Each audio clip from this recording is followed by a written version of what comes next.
সুপ্রিয় গাইস, কেমন আছেন? আশা করি ভালোই আছেন।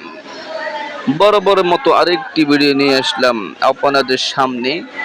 আশা করি ভালো লাগবে। মনোযোগ দিয়ে এই গেমিং ভিডিওটি দেখবেন। এই খেলাটির নিয়ম হচ্ছে তাকে ফল খাওয়ানো।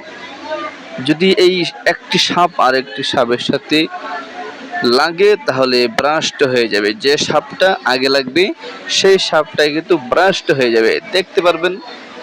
দেখেন দেখেন এ- এ, শ- দেখেন একটা সাপ মনে হয়, এই দেখেন একটা সাপ ধ্বংস হয়ে গেছে এই মাত্র। অনেক স্পিডে কিন্তু চলছে। এই দেখেন আমার পিছনে একটা সাপ ধ্বংস হয়ে গেছে। মানে যে সাপটা ধ্বংস হবে ওই সাপে যত ফল খাবে সবটি ফল বের হয়ে আসবে, অন্য সাপ খেয়ে ফেলবে। অন্য সাপ যখন খাবে তখন কিন্তু ওই সাপটা মোটা তাজা হয়ে যাবে। দেখেন আমার সাপটা অনেক মোটা তাজা হয়ে গেছে।